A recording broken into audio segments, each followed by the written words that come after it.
Hello, students and teachers. Welcome back to Happy Reading, Happy Learning with Mrs. Wilkerson and friends. Today, we're diving into the exciting world of argumentative texts. Specifically, we'll learn how to identify the claim in these texts. So let's get started. Let's start by understanding what a claim is. A claim is the writer's position or opinion on a topic or an issue. It's what the author is trying to convince you of or persuade you to believe. The author is trying to sway your heart or your mind. The author is either for or against a topic or an issue, and the author's claim is identifiable in a text. Now, let's break down how we can identify the claim in an argumentative text. Step 1, previewing the text. Step 2, examining the introduction. Step 3, considering the context. Step 4, examining supporting evidence. Step 5, examining the conclusion. And step 6, paraphrasing the claim. Step 1 is previewing the text. To preview, scan the text to get an understanding of what it is about. This will give us an idea of the topic or issue. Previewing text features such as the title, subheadings, pictures, and captions will help us determine that the author is against keeping exotic animals as pets. The dangers of keeping exotic pets, the exotic animal pet trade, public safety risk, human health risk, laws governing private possessions of exotic animals.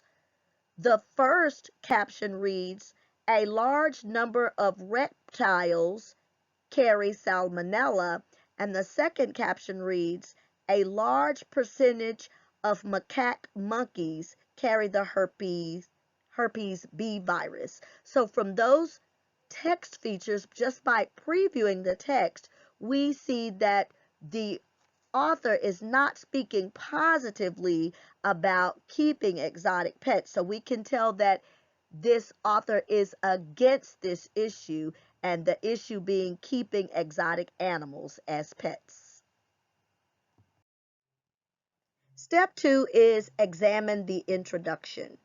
In most argumentative text, the author will put their claim at the beginning of their paper. So by examining the introduction, we can put our finger on the claim almost right away. So the title is "The Dangers of Keeping Exotic Pets." In purple, I have underlined some key details that I found in the introduction that helps me to identify the author's position on this topic and issue. Exotic animals like lions, tigers, wolves, bears, reptiles, non-human primates belong in their natural habitats and not in the hands of private individuals as pets. That very first sentence lets me know that this author is against keeping wild animals as pets. The American Veterinary Medical Association, the United States Department of Agriculture, the USDA, and the Centers for Disease Control and Prevention, the CDC, have all expressed opposition to the possession of certain exotic animals by individuals. So here, that's an expert opinion. Exotic animals do not make good companions. Again, that's letting me know that the author is against it. They also pose safety and health risks to their owners and any person coming into contact with them. So here I'm reading the different reasons why the author believes this. And the last detail I have underlined says, however, all the zoos and accredited institutions could not possibly accommodate the number of unwanted exotic animals. Consequently, the majority of these animals are euthanized, abandoned, or doomed to live in deplorable conditions.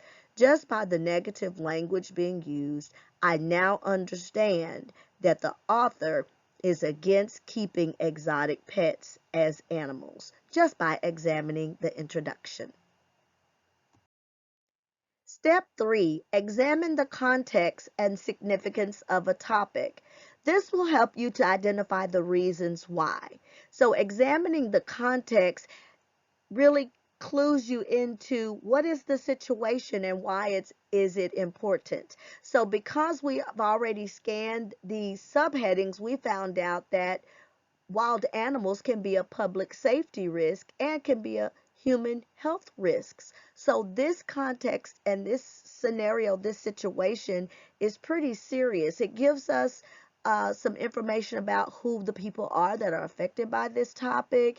It gives us an example or some information of why this topic or issue is important and how it relates to real world events and what the author's purpose in discussing this topic. So by examining the context, that is the situation or the scenario of the topic, we really get a close understanding of who, not only what the issue is, but who the audience is and why it is important to the writer. Step 4 is examining supporting evidence throughout the text. Authors use evidence such as facts, statistics, which are number facts, examples, and expert opinions to support their claim. Look for these pieces of evidence as you read.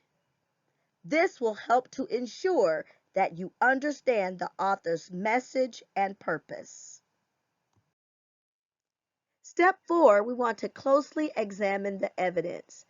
Let's just take a look at the public safety risk section of the article.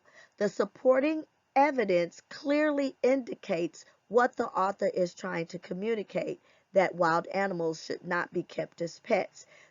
They are providing us with facts and statistics and examples to help prove their point. Oh goodness.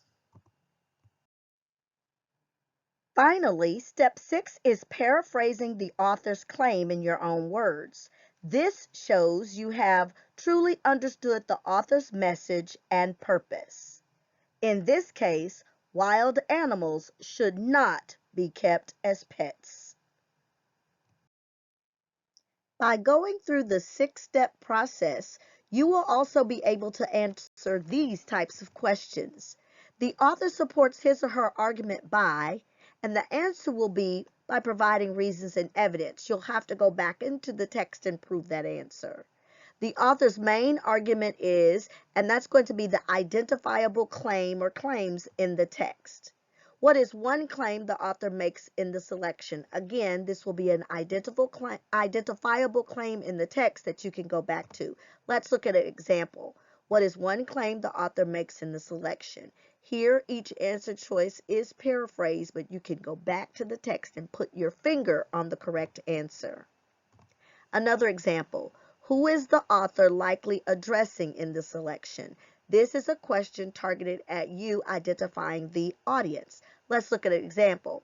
Who is the author most likely addressing in the selection? Someone seeking ways to treat pet allergies, someone considering whether to have a pet, someone trying to find a home for a pet, or someone wanting to learn about different types of pets. Again, you can go back to the text evidence and prove this answer because you would have previewed the title and the subheadings and all the text features so you know exactly who the author is speaking to. Let's look at another example. How does the author support his or her persuasive point? That's going to be with the reasons and evidence the author provides. Which idea does the author include to support the claim that? And whatever comes after the word that is going to be given an idea. And so you're going to either be looking for text evidence that's going to be the reasons or the evidence. Which evidence does the author provide to support the claims he makes in paragraphs 5 through 7? That's going to be your evidence type questions. Facts, examples, studies, reports, expert opinions, statistics, interviews, and so on. The author supports his argument primarily with evidence drawn from, and that's going to be either drawn from reports or studies or experts or something like that. Maybe even their own experience, anecdotal experience. And finally, how does the author show that his argument is untrue? How does the author show that this argument is untrue? Now, that's going to be a rebuttal for a counter argument. Let's look at that on a standardized test. So the question is, read this sentence from paragraph 9. Many people believe that pets cause allergies in children. This statement is a counter argument. And so a good claim always has a rebuttal for a counter argument. So that's what this question is asking. How does the author show that this argument or counter argument is untrue? And there you have it, students. By following these steps, you can confidently identify the claim in any argumentative text. Remember, practice makes progress, so keep reading and analyzing text to sharpen your skills. Until next time, happy reading, happy learning.